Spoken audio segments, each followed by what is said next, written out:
కేంద్ర ప్రభుత్వం ప్రవేశపెట్టిన బడ్జెట్లో తెలంగాణ పట్ల చూపించిన వివక్షను ప్రజలకు వివరించడానికి ఏర్పాటు చేసిన పత్రికా సమావేశం. ఇందులో సహచర మంత్రివర్గ సభ్యులు దామోదర్ రాజనరసింహ గారు, పొన్నం ప్రభాకర్ గారు, పొంగులేటి శ్రీనివాసరెడ్డి గారు, సీతక్క, వేం నరేందర్ రెడ్డి గారు, డాక్టర్ రోహిన్ రెడ్డి గారు ఈ పత్రికా సమావేశంలో పాల్గొని ఈరోజు కేంద్ర ప్రభుత్వం ప్రవేశపెట్టిన వికసిత్ భారత్ 2047 బడ్జెట్లో తెలంగాణ రాష్ట్రం పట్ల వివక్ష ప్రదర్శించడం కాదు, కక్షాపూరితంగా వ్యవహరించడంగా తెలంగాణ రాష్ట్ర ప్రజలు భావిస్తున్నారు. మా ప్రభుత్వం, మా మంత్రివర్గ సహచరులు 18 సార్లు ఢిల్లీకి వెళ్ళి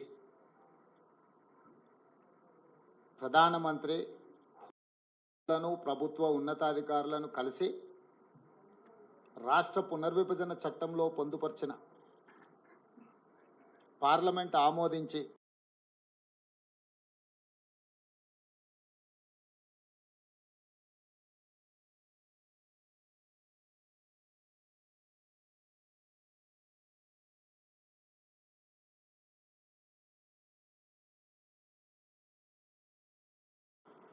నేను ఉప ముఖ్యమంత్రి బట్టి విక్రమార్క గారు ప్రధానమంత్రి గారిని కలిసి ఎన్నికలు ముగిసిపోయినాయి, వివక్ష లేని వివాదాలు లేని సత్సంబంధాలను రాష్ట్ర కేంద్ర ప్రభుత్వాల మధ్యలో నెలకొల్పి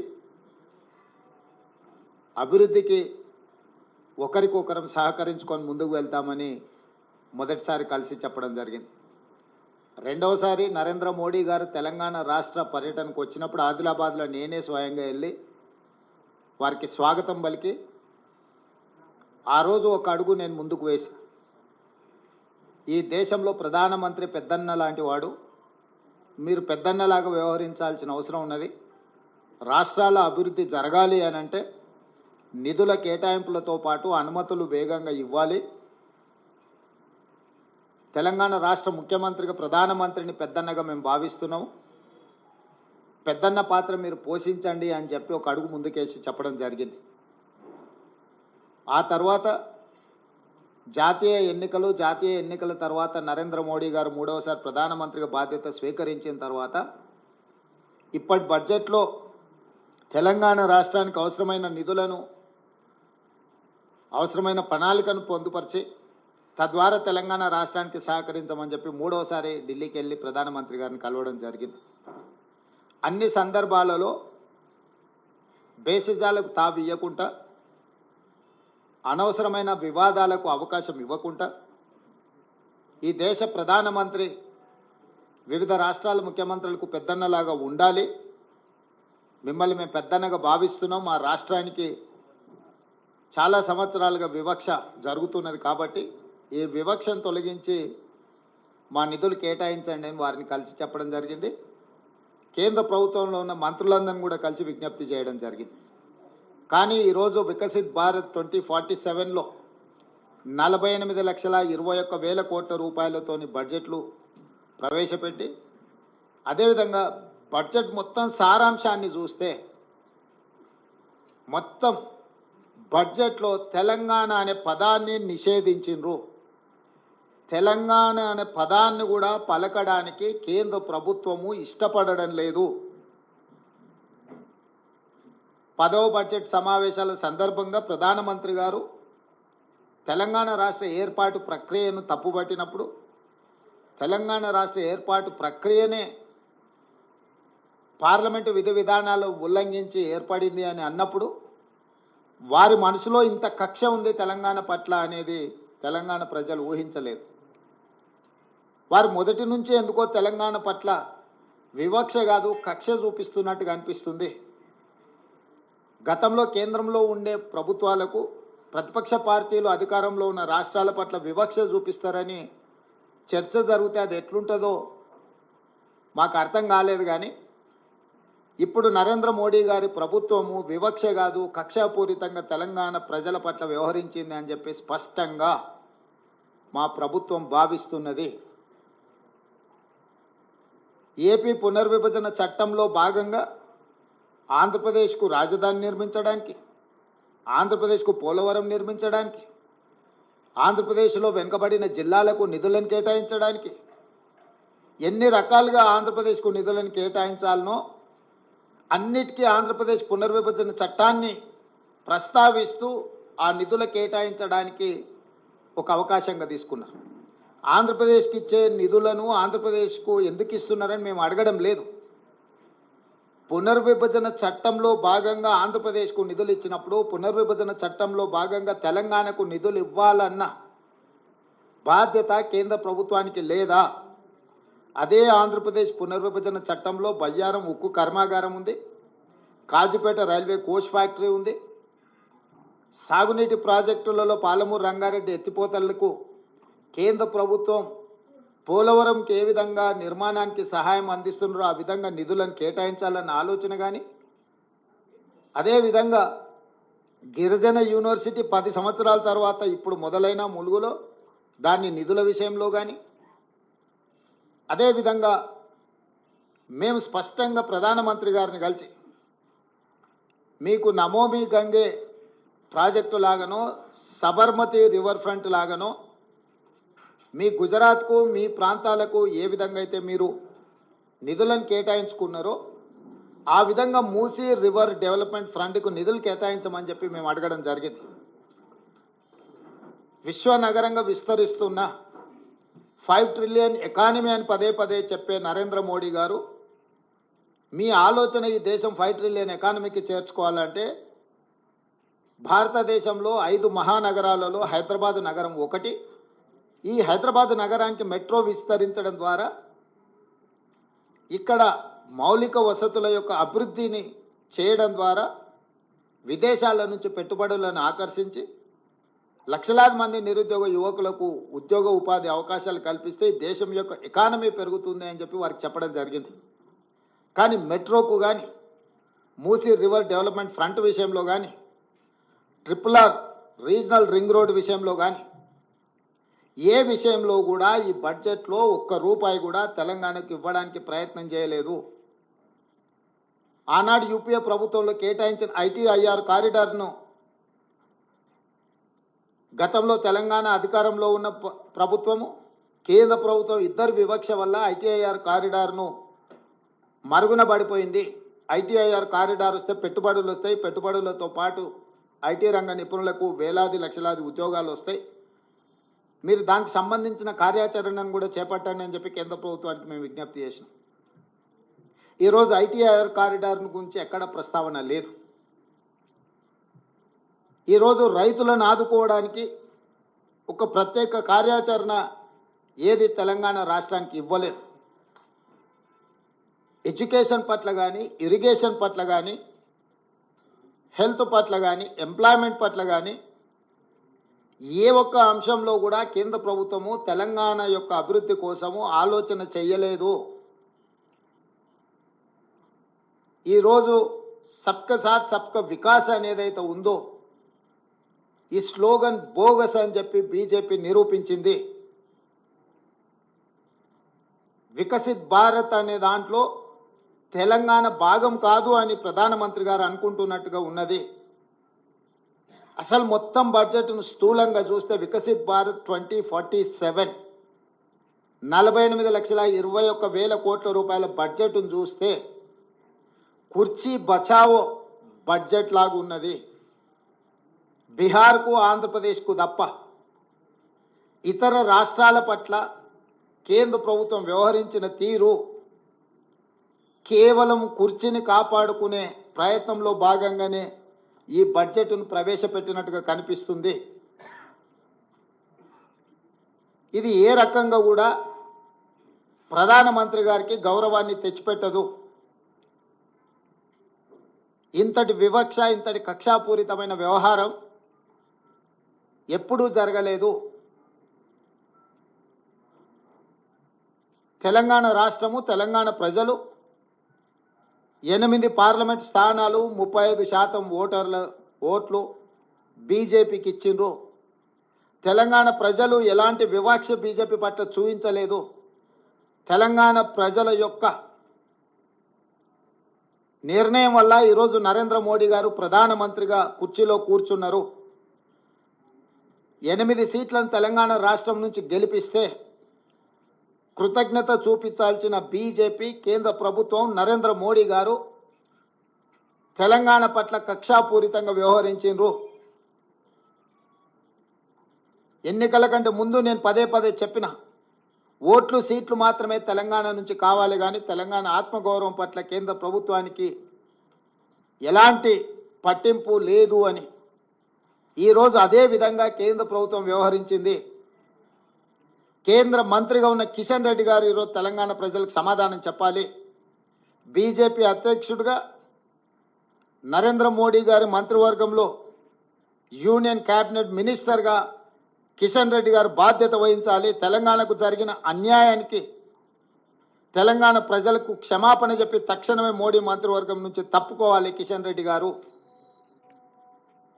ఇంతటి వివక్ష ఎప్పుడూ జరగలేదు. కేవలం కుర్చీ కోసం మౌనంగా ఉండడం ఇది సమంజసం కాదు. కిషన్ రెడ్డి గారు ఈరోజు తెలంగాణకు బయ్యారం ఉక్కు కర్మాగారం, Kazipet railway coach factory, IIM, ప్రతి రాష్ట్రంలో ఐఐఎం ఉంది. మేము ఐఐఎం కావాలి తెలంగాణ రాష్ట్రంలో లేదు అనిస్తే ధర్మేంద్ర ప్రధాన్ గారు నాకు లేఖ రాశారు, మీ రాష్ట్రానికి ఐఐఎం ఇవ్వము అని. భారతదేశంలో ప్రతి రాష్ట్రంలో విద్యార్థులు చదువుకోవడానికి ఐఐఎంలు ఉన్నప్పుడు తెలంగాణ రాష్ట్రానికి ఎందుకు ఇవ్వరు? నేను ప్రధానమంత్రి గారిని కలిసి స్వయంగా ఐఐఎంకు లెటర్ ఇస్తే ప్రధానమంత్రి గారు సంబంధిత శాఖ మంత్రికి పంపిస్తే ధర్మేంద్ర ప్రధాన్ గారు నాకు లేఖ రాసిండ్రు 3 రోజుల క్రితం, మీ తెలంగాణ రాష్ట్రానికి ఐఐఎం ఇవ్వము అని. ఎందుకు ఇవ్వరు? ఐఐఎం మనకి ఇవ్వనప్పుడు కిషన్ రెడ్డి గారు ఎందుకు కొనసాగుతున్నాడు కేంద్ర మంత్రిగా? పాలమూరు రంగారెడ్డి ఎత్తిపోతలకు కేంద్ర ప్రభుత్వం ఎందుకు నిధులు ఇవ్వను అంటుంది? పోలవరం నిర్మాణానికి 1000 కోట్ల రూపాయలు ఇచ్చే కేంద్ర ప్రభుత్వం ఎందుకు పాలమూరు రంగారెడ్డి ఎత్తిపోతలకు కేంద్ర ప్రభుత్వం ఆర్థిక సహాయం చేయనంటుంది?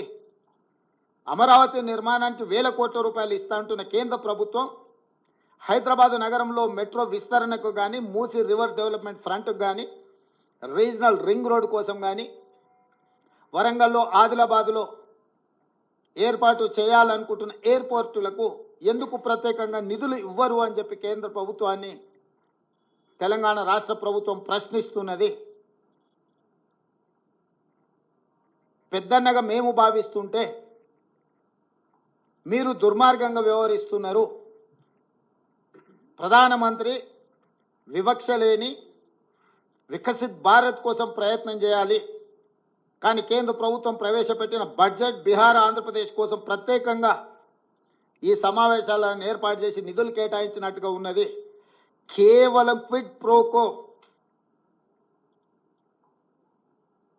మీరు మాకు మద్దతు ఇవ్వండి ప్రభుత్వాన్ని కాపాడుకోవడానికి, మేము అన్ని రాష్ట్రాలను దోషి మీ రాష్ట్రాలల్లో నిధులు విడుదల చేస్తామనే విధంగా ఉన్నది. అందుకే ఈ బడ్జెట్ కుర్చీ బచావో బడ్జెట్. కుర్చీ లాలూచిలో, ప్రధానమంత్రి లాలూచిలో బీజేపీ తెలంగాణ ప్రజల యొక్క హక్కులను, తెలంగాణ రాష్ట్ర అభివృద్ధిని కాలరాస్తున్నది. ఇది ఏమాత్రం ఇక్కడి ప్రజలు సహించరు. మా ప్రభుత్వం ఊరుకోదు. మా నిరసనను తప్పకుండా పార్లమెంట్ బడ్జెట్ సమావేశాలలో మా పార్లమెంట్ సభ్యులు ప్రధానమంత్రికి తెలియజేస్తారు. 8 మంది ఎంపీలను బీజేపీకి ఇస్తే మౌనంగా ఉండొచ్చేమో, బానిసలుగా తల వంచుకొని మోడీ ముందు నిలబడి ఉండొచ్చేమో, కానీ కాంగ్రెస్ నుంచి గెలిచిన 8 మంది పార్లమెంట్ సభ్యులు మిగతా పార్లమెంట్ సభ్యులను అందరిని కూడా సమన్వయం చేసుకొని తెలంగాణ ప్రజల యొక్క హక్కుల కోసం ఖచ్చితంగా పార్లమెంట్లో నిరసన తెలుపుతారు. ఆంధ్రప్రదేశ్ పునర్విభజన చట్టము అని అంటే కేవలం ఆంధ్రప్రదేశ్కే నిధుల విడుదల కాదు, ఆంధ్రప్రదేశ్ పునర్విభజన చట్టం అనేది తెలంగాణ రాష్ట్రానికి కూడా వర్తిస్తుంది. ఇది అవగాహన రాహిత్యమా, కక్షాపూరితమైన వివక్షణ? బీజేపీ నాయకత్వం చెప్పాలి తెలంగాణ ప్రజలకు సమాధానం. మేము ఎంత ఫ్రెండ్లీగా ఉండడానికి ప్రయత్నం చేసినా, ఎంత కేంద్ర ప్రభుత్వం నుంచి సహకారాన్ని పొందాలని మేము చేస్తున్న ప్రయత్నాలు ఏవి ఇది తెలంగాణ ప్రజల చేతగానితనం కాదు, ఇది తెలంగాణ ప్రజల యొక్క మంచితనం. అందుకే సవరించిన బడ్జెట్లోనైనా నిర్మలా సీతారామన్ గారికి అవకాశం ఉంది. బడ్జెట్ను సవరించి బయ్యారం ఉక్కు కర్మాగారం, Kazipet railway coach factory, Palamuru Rangareddy ఎత్తిపోతల సాగునీటి ప్రాజెక్టుకు అవసరమైన నిధులు, మూసీ రివర్ డెవలప్మెంట్ కోసం గోదావరి జలాలను తీసుకొచ్చి ఉస్మాన్ సాగర్, హిమాయత్ సాగర్కి అనుసంధానం చేయడానికి అవసరమైన నిధులను, మూసీ రివర్ ప్రాంతాన్ని, పరివాహక ప్రాంతాన్ని, కలుషితమైన ఈ నగరాన్ని ఈ కాలుష్యం నుంచి కాపాడడానికి అవసరమైన నిధులను, మెట్రోను విస్తరించడానికి అవసరమైన నిధులను, ఫార్మా రంగంలో ఫార్మా విలేజ్లను ఏవైతే నిర్మించాలనుకుంటున్నామో దానికి సంబంధించిన ఇన్ఫ్రాస్ట్రక్చర్ కోసం అవసరమైన నిధులను సవరించిన బడ్జెట్లో పెట్టి వ్యవహరిస్తున్న విధానాన్ని మార్చుకొని కక్షలు వివక్షలు పక్కన పెట్టి తెలంగాణ రాష్ట్ర అభివృద్ధికి సహకరించాలి. అట్లా కాకుండా వ్యవహరిస్తే భారతీయ జనతా పార్టీకి తెలంగాణ రాష్ట్రంలో నూకలు చెల్లినట్టే. ఉపన్యాసాలు ఇవ్వడం కాదు కిషన్ రెడ్డి గారు, ఢిల్లీ నుంచి ఏం నిధులు తెచ్చినావు ప్రజలకు జవాబు చెప్పు. మీ చేతగానితనం, మీ బలహీనత, మీ మౌనము, మీ బానిస మనస్తత్వము తెలంగాణకు తీరని అన్యాయం చేస్తుంది. మోడీ గారు ప్రధానమంత్రి పదవి కోసము 48,21,000 కోట్ల రూపాయలను బీహార్కు, ఆంధ్రప్రదేశ్కు తాకట్టు పెట్టినట్టు కేంద్ర మంత్రి పదవి కోసం కిషన్ రెడ్డి తెలంగాణ హక్కులను మోడీ గారి దగ్గర తాకట్టు పెట్టి తెలంగాణకు అన్యాయం చేస్తున్నాడు. అందుకే రేపటి జరగబోయే శాసనసభ సమావేశాలలో ప్రశ్నోత్తరాల సమయం పూర్తి అయిన వెంటనే మా లెజిస్లేటివ్ అఫైర్స్ మినిస్టర్ మిత్రుడు శ్రీధర్ బాబు గారికి నేను సూచన చేస్తున్నా, ఈ వివక్షను, ఈ కక్షాపూరితమైన వ్యవహారాన్ని తిరస్కరిస్తూ తెలంగాణ హక్కులను కాపాడడానికి శాసనసభలో చర్చించి తీర్మానం చేసి అధికారికంగా ప్రధానమంత్రి గారికి తెలియజేయడానికి అవసరమైన అన్ని రకాల చర్యలను రేపు శాసనసభలో మీరు బాధ్యత తీసుకొని క్వశ్చన్ అవర్ తర్వాత దీని మీద చర్చకు ఉపక్రమించండి అని చెప్పి మా సహచర మంత్రుడికి నేను సూచన చేస్తున్నా. ఈ వివక్ష మంచిది కాదు. ఈ వివక్షనే తెలంగాణ రాష్ట్రం అవతరించడానికి, ఈ వివక్షనే ఇతరుల యొక్క ఆధిపత్యం మీద ప్రజలు ఇచ్చిన తీర్పు, ఈ రాష్ట్ర ప్రజలు ఇచ్చిన తీర్పు 2023. మళ్ళీ మీరు తెలంగాణ ప్రజలను మళ్ళొకసారి కార్యాచరణ చేపట్టే విధంగా మాకు తప్పని పరిస్థితి కల్పించవద్దు అని చెప్పి ప్రధానమంత్రి గారికి నేను విజ్ఞప్తి చేస్తున్నా. భారతీయ జనతా పార్టీ 8 మంది పార్లమెంట్ సభ్యులకు కూడా నేను సూచన చేస్తున్నా. అదేవిధంగా ఎంఐఎం పార్లమెంట్ సభ్యుడు కూడా నేను విజ్ఞప్తి చేస్తున్నా. కాంగ్రెస్ పార్లమెంట్ సభ్యులతో పాటు తెలంగాణ పార్లమెంటు 17 మంది సభ్యులు, రాజ్యసభలో ఉన్న వాళ్ళు కూడా ఈ అవసరమైన నిరసన కార్యక్రమానికి సహకరించాలి. మీ చిత్తశుద్ధిని నిరూపించుకోవాలి. రాష్ట్రం యొక్క హక్కులను, రాష్ట్రం యొక్క అనుమతుల కోసం రాజకీయాలకు అతీతంగా అందరం కలిసికట్టుగా నిలబడి కొట్లాడాల్సిన సమయం, సందర్భం వచ్చింది. కాబట్టి ఈరోజు తెలంగాణ రాష్ట్రానికి బడ్జెట్లో తీరని అన్యాయం జరిగింది. నరేంద్ర మోడీ గారు వివక్షపూరితంగా కక్షా సాధింపు చర్యలకు పాల్పడుతున్నాడు తెలంగాణ ప్రజల పట్ల. దీన్ని తీవ్రంగా కాంగ్రెస్ పార్టీ, మా ప్రభుత్వము ఖండిస్తుంది. దీనికి సంబంధించిన కార్యాచరణ అటు పార్లమెంటులోనూ ఇటు శాసనసభలోనూ తప్పకుండా నిరసన కార్యక్రమం చేపట్టడం జరుగుతుంది.